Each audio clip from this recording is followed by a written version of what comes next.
Hola amigos de Diario Criterio, bienvenidos a esta conversación que vamos a tener con el expresidente Álvaro Uribe Vélez. Presidente, ¿cómo está? Alejandro, mi saludo a usted, a todas las personas que lo siguen en estas redes sociales, en Criterio, y muchísimas gracias. Oh, gracias a usted por atendernos, presidente. Vamos a empezar por algo actual, porque recientemente pues aplazaron una vez más la decisión sobre el fallo de tutela que usted pues introdujo ante la Corte Constitucional, y quería preguntarle qué expectativas tiene al respecto. No, yo no puedo hablar del tema, Alejandro. Mm.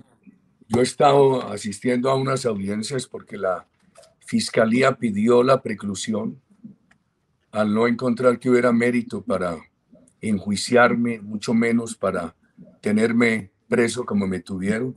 Entonces la jueza que está atendiendo esa audiencia ha pedido no referirse al tema y por eso tengo que ser prudente. Lo único Perfecto. que le digo a todos sus cibernautas es que en una larga vida política yo he procedido con toda honestidad, no me he robado un peso y en este caso lo que he hecho es defender mi reputación.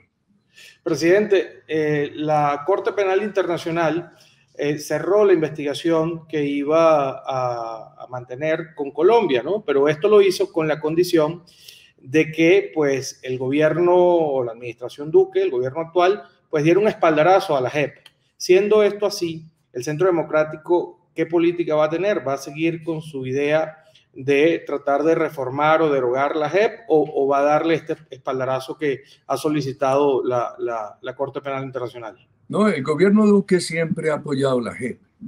En campaña se propuso eliminar la JEP como nosotros ganamos el plebiscito. Eso tiene un nacimiento espurio.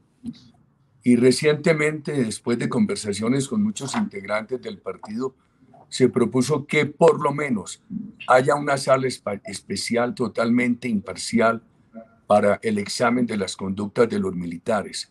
Las Fuerzas Armadas de Colombia han sido democráticas, han estado al servicio de la Constitución, no de dictaduras. Este es el país que tuvo la más extensa democracia en el siglo pasado y a nosotros nos parece un error muy grande del Acuerdo de La Habana haber puesto a las Fuerzas Armadas de Colombia en el mismo nivel del narcoterrorismo y llevarlas a una justicia como la JEP impuesta por la FARC. Por lo menos el partido tendrá que seguir agitando la necesidad de tener una sala imparcial, especializada para la investigación de las conductas y el juzgamiento de los militares. Presidente, ¿cómo, hablando ya del tema político, ya que estamos con el partido, cómo va a ser el Centro Democrático para obtener la mayoría en el Senado y tener una buena bancada en el Congreso sin que usted encabece la próxima elección? No, el tema es difícil, pero aquí, por encima de lo que hayan sido mis aciertos o desaciertos, los aciertos del presidente Duque o los faltantes, los problemas colombianos, este partido es el partido que abiertamente le ha dicho a los colombianos y con toda claridad que el país tiene que ser seguro, que el país no puede tener narcoterrorismo. Este partido se le ha jugado por la seguridad. La seguridad es un tema que no es un tema al cual se aficionen los políticos. Yo creo que en la historia de Colombia hay un partido que pone un hito, que es el Centro Democrático, que dice la seguridad es un imperativo, es un valor democrático, la seguridad es una fuente de recursos. Este partido ha sido muy claro en la relación entre empresa privada y política social. Este partido ha dicho, para que el país pueda superar rápidamente la pobreza absoluta, recuperar una gran senda de reducción de la pobreza monetaria, se necesita apoyar la empresa privada sin ambajes, sin dilaciones, sin crearle riesgos, darle a la empresa privada seguridad física, seguridad jurídica y seguridad política. Este partido está comprometido con la educación, el empleo y el emprendimiento como políticas de juventud.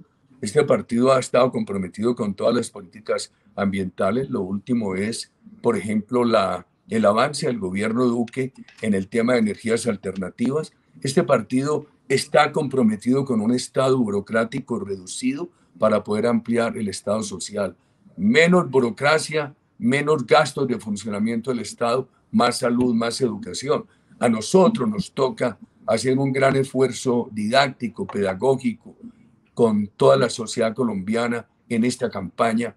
Y este resumen que acabo de hacer, Alejandro, en criterio, pues por la oportunidad que usted me da, es el resumen de nuestra plataforma doctrinaria que tenemos que explicar a los colombianos en todos los diálogos que tengamos oportunidad de adelantar. Presidente, sé que usted dijo que no iba a apoyar a ningún precandidato, pero creo que es importante ver o preguntarle cómo ve al partido en cuanto a las pugnas internas, qué tan dividido está el Centro Democrático. El partido está en una emulación bien importante. Yo creo que está demostrando que es el partido organizado de Colombia, que es el partido institucional de Colombia. Y eso hay que rescatarlo. Este procedimiento en que está el partido es un procedimiento que no enaltece, que le da credibilidad al pueblo colombiano, no solamente a las personas afiliadas al partido, sino a todos los colombianos. A la democracia colombiana, este partido le da tranquilidad por su organización, por su doctrina, por sus procedimientos. Este es un partido que permite, Alejandro, el libre examen y la discrepancia a partir del respeto de los principios básicos a los cuales me acabo de referir. Entonces, este procedimiento en que estamos para escoger el candidato único a partir de 5 excelentes precandidatos es un procedimiento que enaltece al Centro Democrático y le da tranquilidad a la democracia colombiana. ¿Qué le dice a los que creen que Federico Gutiérrez es un gallo tapado de Álvaro Uribe? No, mire, yo no puedo entrar en esas discusiones. Nosotros tenemos un partido serio, organizado. Por supuesto, el partido siempre, y lo dicen los precandidatos, está abierto a las coaliciones. Las hemos hecho en el pasado, habrá que hacerlas ahora con sectores con los cuales pueda haber acuerdos programáticos. Hace unas semanas, presidente, el candidato Petro dio una entrevista aquí en la redacción, ¿no?, del diario, y decía que su único rival, que él pensaba y no podía desconocer, que su único rival en las zonas rurales y desfavorecidas era el uribismo. ¿Esto es una provocación que cree usted que él estaba haciendo o es un reconocimiento al liderazgo del partido? No, yo lo que creo es que tenemos que pensar ahora es en el tema interno del partido, cómo salir adelante, cómo el partido concluye este procedimiento de escogencia de su candidato y cómo en un momento difícil de Colombia, con una pobreza alta que se creció por la pandemia, unas buenas reformas del presidente Duque que infortunadamente llegaron tarde, este problema del narcotráfico, del microtráfico heredado que le hace bastante daño a Colombia, cómo logramos que estas tesis del partido le hagan sentir al pueblo colombiano que esas tesis son válidas para resolver los grandes problemas que afectan hoy a la nación. Por ejemplo, uno de los temas más importantes nuestros es la economía fraterna, por contraposición al odio de clases. Ya que lo nombra, ¿qué balance hace de la presidencia de Iván Duque? ¿Qué le gustó? ¿Qué no le gustó tanto? ¿Qué cree que debió mejorar? Ojalá pueda hacer en los meses que le faltan muchas cosas. Por ejemplo, esa última reforma tributaria es buena por lo tributario y por lo social. Le da una señal de tranquilidad a la empresa privada, pero hay unos recursos adicionales para atender la pobreza. El único problema que yo le veo es que llegó tarde. Ojalá alcancen a acelerar la aplicación, porque el país en mi gobierno baja mucho la pobreza. Hasta el año 2013, 3 años después de mi gobierno, la pobreza había bajado al 27, venía al 51. Por allá en el año 2000-2001 se creció entre el 2013 y el 2018 al 34, pero por la pandemia se ha puesto en el 42,5. Entonces el tema de pobreza absoluta y el tema de pobreza relativa, el problema del narcotráfico, el problema del microtráfico, hacen parte de una agenda de preocupaciones nacionales muy grave. Por supuesto, el gobierno ha hecho cosas buenas, desatraso en infraestructura, ha aumentado el presupuesto educativo de 33 a 49 billones de pesos. Creo que en energías alternativas el gobierno ha dado un salto adelante. Colombia el año entrante tendrá una generación de energía eólica y solar del 14% de la generación total de energía. El gobierno ha avanzado en vivienda. Tenemos problemas muy graves en pobreza por la pandemia, agravada por la pandemia. el desempleo que se subió tanto en la pandemia viene bajando. Hoy decía el gerente del Banco de la República que ya estamos en una recuperación del 90% de lo que se perdió en la pandemia. Entonces, ojalá podamos avanzar frente a narcotráfico, microtráfico, inseguridad y el tema de pobreza. Hay otros aspectos muy buenos del gobierno Duque. Yo dividiría el tema entre lo bueno y lo que falta, Alejandro. Presidente, hace unos días el expresidente Santos también dio una entrevista acá al diario y decía que él le ha ofrecido varias veces estrechar su mano, pero que es usted quien no ha querido. Esto en favor de la reconciliación nacional. Él decía que ha intentado varias veces conciliar con usted, pero que usted no ha tenido la disposición y que para bailar hacen falta dos. ¿Usted qué piensa? Alejandro, tienes otra pregunta con el mayor gusto. Yo quería hablarle, presidente, del tema venezolano, porque estamos en una situación muy compleja que es vinculante pues, para Colombia también. Y quería preguntarle cómo estaba viendo la situación del régimen de Maduro hoy, cuando hay dos cosas que están pasando en simultáneo que pueden ser importantes. Una es la extradición de Alex Saab a Estados Unidos y la otra es la decisión de la Corte Penal Internacional de abrir una investigación en Venezuela. Quería preguntarle cómo veía el panorama de Maduro ante esos dos eventos. Antes de Saab estuvo el señor Macled, capturado en Colombia, que era el enlace de la cúpula chavista con el narcotráfico. Yo insistí mucho que lo extraditaran a Estados Unidos. El gobierno Santos no quiso, por acuerdos con el presidente Chávez relacionados con el acuerdo con la FARC, lo mandaron a Venezuela. Y allí le aplicaron la cárcel cubana.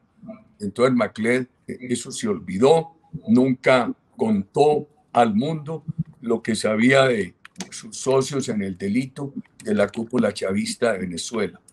Ojalá se pueda saber todo eso ahora, ya que el señor Saab está a cargo de las autoridades de los Estados Unidos, no de las autoridades de Venezuela. Cuanto a la Corte Penal Internacional, yo creo que el problema de Venezuela es acabar con la democracia y acabar con la empresa privada. Mire, ahí vemos los resultados, un 94% de pobreza, un 70% de pobreza absoluta, la empresa privada reducida a un 15%. Era un país que cuando llegó el presidente Chávez tenía la pobreza en el 40 y hoy en el 94. Un país que estaba avanzando mucho en su economía, en el ingreso, y es un país que está hoy totalmente rezagado, como Venezuela, un país tan importante, tan rico y en los niveles de Haití. ¿Por qué usted cree que Maduro ha podido aguantar la presión internacional que ha habido, el cerco diplomático, y se mantiene todavía en el poder? Yo creo que tiene varios elementos. Primero, recursos. Todavía tiene un recurso petrolero que le permite garantizarle a la pobreza un mínimo vital para no morir. Entonces tiene ese mínimo petrolero, tiene un tema que se llama narcotráfico. Los 4 o 5 millones de venezolanos que están en el extranjero remesan recursos a sus familiares que están en el país. El bolívar como moneda se acabó. A uno le cuentan los colombianos de la frontera que ya los venezolanos que pasan a comprar en Colombia vienen con dólares o con pesos colombianos. Hay que suponer que muy buena parte de esos dólares están llegando a Venezuela porque los remesan los venezolanos que viven por fuera de Venezuela para ayudarle a sus familiares que están en Venezuela. Maduro ha tenido el apoyo de las Fuerzas Armadas con una cosa muy grave para la democracia. Las ha sobornado también haciéndolas beneficiarias de la corrupción. Entonces, petróleo, narcotráfico, oro, remesas, el soporte corrupto a las Fuerzas Armadas le han permitido permanecer en el poder. Y por supuesto han salido de Venezuela 4 millones de venezolanos que podría decir uno que si estuvieran en Venezuela sería una fuerza muy importante de oposición, pero las circunstancias los han obligado a irse a otros países. ¿Cómo piensa usted que el régimen de Maduro está afectando la seguridad y, bueno, también la dinámica política aquí en Colombia? No, es muy claro, mire. Este país ha sido generoso con los inmigrantes venezolanos. Tenía que serlo. Eh, y por supuesto, en la situación de Colombia que no ha sido buena, eso ha agravado la problemática social, pero ahí no hay discusión. Hay que atenderlos con generosidad. Yo creo que el presidente Duque en el decreto de legalización de venezolanos lo que hizo fue llevar a la norma jurídica lo que se está aplicando en la práctica, que tengan los mismos derechos y las mismas obligaciones de los colombianos. Pero eso le implica un costo al país en un momento bien difícil. Maduro protege allí al terrorismo colombiano. Yo no hablo del proceso de paz porque paz no hubo. Hablo del acuerdo de La Habana. Imagínese usted, eh, la equivocación del acuerdo de La Habana se acredita con dos cifras: más de 140.000 hectáreas de narcotráfico en Colombia y bastante dificultad para enfrentarlas, derivándose de allí un problema de microtráfico que acentúa la violencia. Y otra cifra, 13 a 15.000 personas en armas. Eso muestra que lo de La Habana no fue un proceso de paz, sino un proceso dañino de impunidad que agitó, que robusteció más la violencia. Y Maduro patrocina todo eso. Entonces muchos de esos grupos delinquen en Colombia y se refugian en Venezuela. ¿Hace alguna diferenciación entre lo que fue Chávez bueno, y su proceso poco democrático también con lo que ha sido el régimen de Maduro? Ninguna. Yo creo que Maduro es un Chávez sin chequera. Yo creo que el carisma y la aparente bonomía de Chávez habría sido distinta si no hubiera tenido la chequera con que contó en esos tiempos. ¿De Chávez le acuerdo? tocó Ajá. recibir una buena economía, creció mucho el precio del petróleo, Venezuela disfrutó mientras Chávez iba acabando con la producción, iba acabando con las libertades, iba acabando con los medios de comunicación, iba acabando con la empresa privada, pues entraban muchos dólares y el pueblo venezolano no se daba cuenta de lo que estaba ocurriendo, porque con esos dólares que entraban, pues importaban, un país que llegó a importar en un año 60.000 millones de dólares y hoy tiene muy poca capacidad. Entonces, la época de Chávez en alguna forma permitió que no se sintiera el daño social que se estaba causando.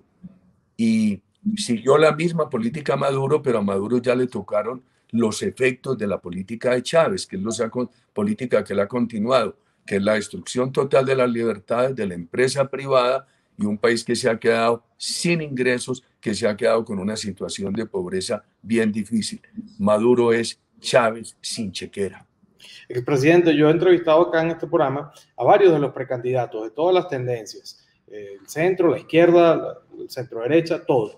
Y hemos coincidido, o han coincidido ellos, en que si llegan al Palacio de Nariño, bueno, hay que incurrir o hay que ir a una agenda de normalización, de pragmatismo, de relaciones consulares con Maduro. ¿Qué podemos esperar entonces del porvenir en esas relaciones entre Venezuela y Colombia? Primero, no es Colombia la que ha dañado esas relaciones. Eso lo deben tener claro todos los candidatos a la presidencia de la República. Segundo, habría un mundo ideal, que pudieran estar bien integrados nuestros países, como se soñó. Si estuvieran integrados, pues sería una población de 80 millones de habitantes, un país muy grande, un gran mercado interno, un territorio de 2 millones de kilómetros cuadrados, con grandes bellezas, 80 millones de ciudadanos haciendo turismo en la belleza de 2 millones de kilómetros cuadrados. Habría todas las sinergias, todas las posibilidades, todas las complementaciones. ¿Cuál es el problema? Que aquí hay dificultades, pero hay una democracia y allá acabaron con los principios fundamentales de la democracia y protegen el terrorismo. O sea que esos son obstáculos prácticos a la integración. Fue Chávez el que prefirió al ELN y a la FARC y al narcotráfico que mantener la integración con Colombia. No fue Colombia, estimado Alejandro. ¿Está Maduro dispuesto a permitir, por ejemplo, la captura de esos bandidos allá?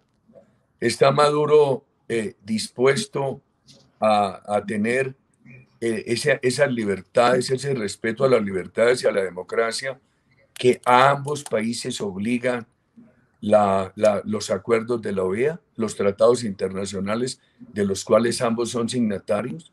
No se le olvide que Maduro prefirió al ELN, a la FARC, que a las instituciones colombianas. Fue el que rompió la comunidad andina y existía el G3, Colombia, Venezuela y México, y él también se retiró. Chávez y Maduro. O sea que ellos han sido los saboteadores de la integración. Presidente, ¿y a la oposición venezolana cómo la ve? Pues ojalá tenga éxito, soy muy respetuoso con ellos. Hago fuerza siempre para que tengan éxito. Bueno, gracias, presidente, por sus minutos y ojalá que podamos conversar nuevamente pronto. Muchas gracias, Alejandro. Buenas noches, muy amable. Gracias, Criterio. Gracias al expresidente Álvaro Uribe por acompañarnos en esta conversación y ustedes, amigos, nos encontramos en una nueva oportunidad.